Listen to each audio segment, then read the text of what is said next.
Most welcome dear friends, आप सभी लोगों का स्वागत है आपके अपने यूट्यूब चैनल डीजी सर पर। चलिए फटाफट खुद भी जुड़ जाइए और आपके जो फ्रेंड सर्कल में मित्र हैं उन्हें भी जोड़िए। और एक काम जरूर करिएगा कि वीडियो में अंत तक बने रहिएगा, क्योंकि यहाँ पर हम लोग, जैसा कि आप लोगों ने थंबनेल देखा हुआ है, कि संदर्भ लिखने का एकदम बहुत ही महत्वपूर्ण तरीका का डिस्कशन हम लोग आपसे करने वाले हैं। तो चलिए स्टार्ट करते हैं। देखिए यहाँ पर डियर फ्रेंड्स, आप लोग को मैं एक मॉडल पेपर दिखा रहा हूँ आपको। देखिए ये 2022 का मॉडल पेपर है, ये पूरा ओरिजिनल पेपर है आप लोग का हिंदी का। 301 DIA मॉडल है और यहाँ पर देखिए हिंदी का ये पेपर है। और मैं इसमें आप लोगों को सिखाऊंगा कि किस तरीके से संदर्भ प्रसंग की और जो प्रश्न मिलते हैं आप लोग को उसकी व्याख्या करनी होती है। पहले जब हम लोग पढ़ते थे प्रश्नों को डियर स्टूडेंट्स, तो उसमें क्या बातें थी, उसमें देखिए होता क्या था कि आप लोगों को जो भी मिलता था, देखिए बहुविकल्पी, मैं इसका भी डिस्कशन आप लोग के साथ करूंगा। ये देखिए पद्यांश हम लोग का गद्यांश है, लेकिन गद्यांश से में देखिए दो दिया गया और यहाँ पर देखिए चौथा दिया गया है आपका ना। और तरनी तनुजा तमाल तरुवर बहुछाया को मैंने बहुत अच्छे से पढ़ाया था डिविजन पिछली बार। और देखिए वो पूरा आपका मैंने दो तीन केवल पढ़ाया भी था, और दो तीन में देखिए एक सिलेक्ट होके आ गया था आपका तरनी तनुजा वाला। 10 नंबर आपको फ्री मिल जा रहा है। पहले क्या होता था कि आप लोग को संदर्भ लिखना होता था, प्रसंग लिखना होता था, फिर आप लोगों को व्याख्या लिखनी होती थी। लेकिन अब यहाँ पर क्या है, आप लोग को ये इस प्रश्नों में दिख रहा होगा यहाँ पर। देखिए विकल्प नंबर, देखिए क प्रश्न दिया गया, क ग घ अंग। क प्रश्न में दिया गया, ख दिया गया, ग दिया गया। इस जो दिया गया आपको पद्यांश है यहाँ पर, इसके अकॉर्डिंग क्या करना, आप लोग को इसका उत्तर देना है। ठीक है, लेकिन आप तभी दे पाएंगे जब इसके अनुवाद को अच्छे से पढ़े रहेंगे। चलिए आइए हम लोग बात करते हैं। यहाँ पर पेपर को मैं थोड़ा किनारे रखता हूँ आप लोगों को। लेकिन देखिए ये सपोज करिए कि आप लोग को बोर्ड को ये कापी, बोर्ड की यह कापी आप लोग को मिली हुई है। अरे तू कहाँ परेशान कर रही हो, इसी में देख रहे हैं यही परेशान है। रात्रि के 9-10 बज गया ना, वो जगह हम लोग को सुलाना चाह रही है। मक्खी जो है, मक्खी मूवी देखेंगे नहीं आप लोग साउथ का, जाकर देखिए, बड़ा मजा आ जाता है उसको देखने में। लेकिन डिस्कशन मैं जो डिस्कशन आप लोग के साथ करने वाला, वीडियो में अंत तक बने रहिएगा, बहुत ही आनंद आने वाला है इस वीडियो में। चलिए देखिए, हम लोग को जब भी आप लोग को मिलता है, जैसे देखिए यहाँ पर प्रश्न आप लोग को क्या मिला हुआ है, प्रश्न संख्या 4 है ना। देखिए पहला दूसरा तीसरा, आप चौथे पर आप पहुंच रहे हैं, तो चौथे का ये आप कर रहे हैं या अथवा वाला कर रहे हैं तो इसको लिख दिया करें। चौथे का आप अथवा कर रहे हैं या जो भी कर रहे हैं, या तो उसको समझने के लिए, एग्जामिनर के लिए आप यहाँ पर पहला काम क्या करेंगे, देखिए ये ऊपर भी लिख सकते हैं या तो यहाँ पर भी आप लिख सकते हैं। मैं लिख रहा हूँ प्रश्नोत्तर, ठीक है। प्रश्नोत्तर 4 है आप लोगों का, तो 4 हम लोगों ने यहाँ दे दिया। ये बात तो हो गई हम लोगों की। अब उसके साथ साथ जो आप लोग को लिखना है जिसका ना, उसे आप दे सकते हैं एक बार। यहाँ पर आप देखिए तरनी तनुजा, तरनी तनुजा तट बहु छाया, छोड़ दीजिए इसको, थोड़ा सा और पास आइए। और यहाँ पर क्या लिखा गया, सुख लहत, सुख लहत, ठीक है। अब यहाँ पर ये बात तो हो गई हम लोगों की। यहाँ पर ये आप लोग को इसी का आप लोग को लिखना है, ठीक है ना। आपने यहाँ पर दे दिया बाकायदा, और यहाँ पर लिखना चाहते तो इस बात को देखिए, हो गया कि प्रश्नोत्तर 4 को हम लिख रहे हैं। अब यहाँ पर बातें तो हो चुकी है हम लोगों की, ठीक ना। अब यहाँ पर आप लोग चल रहे हैं जब प्रश्न में, देखिए यहाँ पर जो करना चाह रहे हैं, तरनी तनुजा तट तमाल तरुवर बहु छाए, छुके कुल सो छल प्रसन्न हित मनहु सुहाए, कीधो मुकुर मैं लखत उचकी सब निज निज शोभा, कै प्रवणन जल जानी परम पावन फल लोभा। ठीक है, ये है आप लोग का पूरा गद्यांश। तो पहला, अगर आप लोग प्रश्न संख्या क को हल करने में ही प्रॉब्लम में फंस गए तो समझ लीजिए काम आपका गड़बड़ हो जाएगा, ठीक है ना। और जब यानी पद्यांश शीर्षक और कवि को अगर आप लोगों ने सही ढंग से नहीं लिखा तो समझ लीजिए आप प्रॉब्लम में चले जाएंगे। तो देखिए आइए हम लोग, सबसे महत्वपूर्ण चीज़ जो होती है इसमें, संदर्भ को लिखना। तो यहाँ पर उत्तर का जो मिल रहा है आप लोग को, तो पहला क्या हो जाएगा, चौथे का आपका लिख रहे हैं तो देखिए ये ले रहे हैं आप यहाँ पर। अब यहाँ पर चौथे का क्या हो जाएगा, आपका क हो जाएगा। तो उत्तर जो होगा आपका चौथे का क्या हो गया, क का आप लिखने जा रहे हैं, ठीक ना। क्योंकि क वाले में प्रश्न आपको दिया गया, पूर्व पद्यांश के पाठ का शीर्षक तथा कवि का नाम लिखिए। तो इसका मतलब एक तरीके से देखा जाए तो आपसे संदर्भ के बारे में पूछ रहा है उसमें ना, संदर्भ। संदर्भ आप हेडिंग डाल दीजिए इसमें बाकायदा, हो गया। चलिए स्टार्ट करते हैं संदर्भ को। तो सीधा सीधा रहता है आप लोग का, जानते हैं कि अगर पद्यांश को आप पढ़ते, देखिए पद्यांश यहाँ पर लिखा हुआ है तो आप पद्यांश को लिखिए। तो क्या हो जाएगा, प्रस्तुत पद्यांश हमारी पाठ्य पुस्तक। तो पाठ्य पुस्तक क्या है डियर हम लोग का? हिंदी की काव्यांजलि है, तो हिंदी दे सकते हैं आप, ठीक है। काव्यांजलि, ठीक ना। काव्यांजलि हो गया। में संकलित काव्यांजलि में भारतेंदु हरिश्चंद्र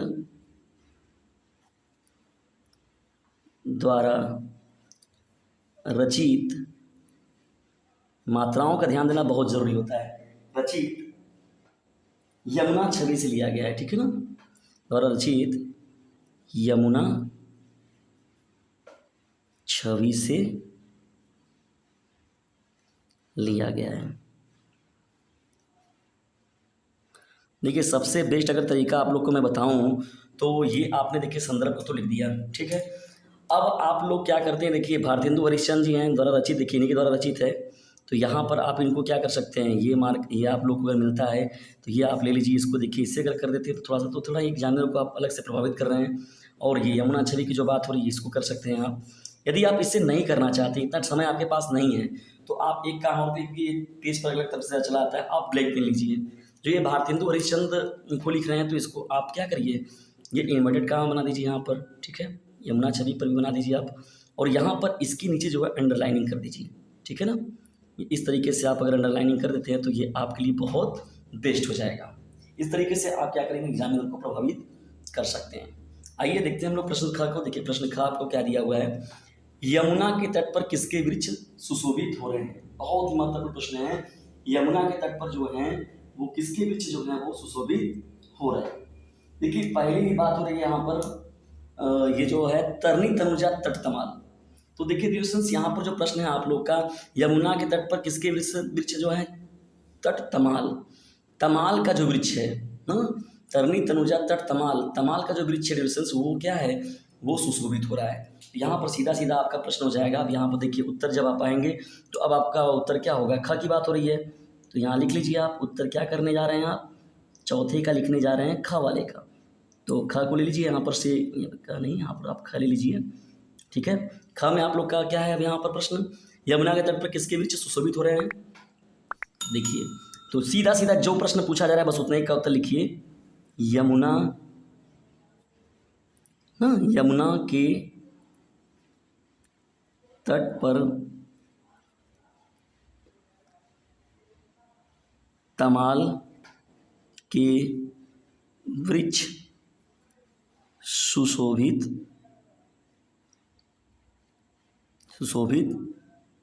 हो रहे हैं।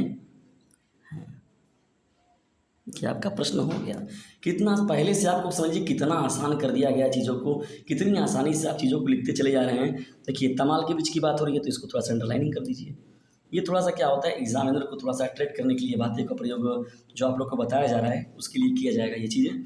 तो इस तरीके देखिए चौथे आपने का प्रश्न का उत्तर दिया, का प्रश्न का उत्तर दिया। और यहाँ पर देखिए तीसरा क्या है, तमाल वृक्ष के झुकने से कैसा प्रतीत हो रहा है।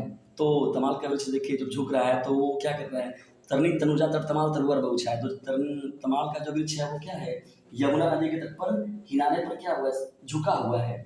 और उसकी जो डालियां हैं, झुके कुल जल, और वो यमुना नदी के जल को छूना चाहिए। देखिए झुके कुल सो जल प्रश्न हित मनहूस हुआ है, और उसकी झुकी हुई डालियां जो है वो यमुना नदी के जल को क्या करना चाहती हैं, स्पर्श करना चाहती हैं। यह देखकर जो होता है सामने देखने वाला जो है उसका मन बहुत हर्षित उठता है, ठीक है ना। और कीदो मुकुर मैं लखत ऊँचे की सब निज शोभा। और मैं जिधर भी देख रहा हूँ तो ऐसा लग रहा है कि ये जो पौधे हैं, ये जो तमाल का वृक्ष है वो उचक उचक कर उस पानी को जो है, उस यमुना नदी के जल को वो छूना चाह रहे हैं। और ये शोभा देखने में जो है बहुत ही मनोहारी लग रही है, ठीक है ना।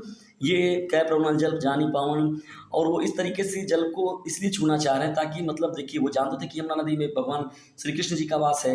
मैं कै प्रवण जल, क्योंकि भगवान श्री कृष्ण जी उस जल को पहले से ही स्पर्श कर चुके हैं। कै प्रवणत जल जानी परम पावन फल स्वभाव। उन्हें ये लग रहा है कि मैं यदि जल पवित्र जल को स्पर्श कर लेता हूँ तो मेरे पौधे पर यानी मेरे वृक्षों पर जो फल लगेंगे वो बहुत ही स्वादिष्ट लगेंगे, बहुत ही पवित्र फल लगेंगे। तो ये एक तरीके से यमुना नदी की छवि के बारे में देखिए बात किया गया है। तो आपको देखिए पहले होता था कि प्रश्न के साथ उत्तर लिखना है, लेकिन अब यहाँ पर जितना भी प्रश्न आप लोग को दिया गया है उन्हीं प्रश्न के अकॉर्डिंग बस आप लोग को उत्तर देना होता है। तो इस तरीके से आप थोड़ा सा डिस्टेंस रखते हुए सफाई के साथ अगर लिखते हैं तो बहुत ही ज़्यादा एग्जामिनर को प्रभावित कर सकते हैं।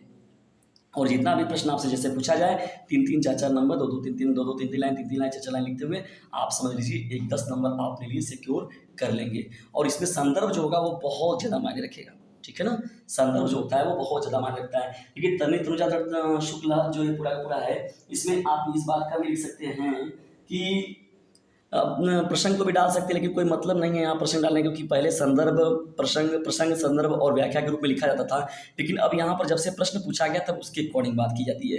लेकिन तरनी तनुजा तट का इस्तेमाल अगर ये जो दिया गया आपका, तो इसमें यमुना छवि से लिया गया है, तो यमुना नदी की शोभा के बारे में बात किया गया है इसमें। प्रसंग में बस यही कह सकते हैं आपकी यमुना नदी की शोभा को बढ़ाने की बात की गई है इसमें, ठीक है ना। और ये बस कुछ भी नहीं याद रखना आप लोग को, बस कहाँ से लिया गया है। काव्यांजलि में देखिए भारती बिंदु हरिश्चंद्र द्वारा रचित यमुना छवि से लिया गया है, एकदम सीधा सीधा है।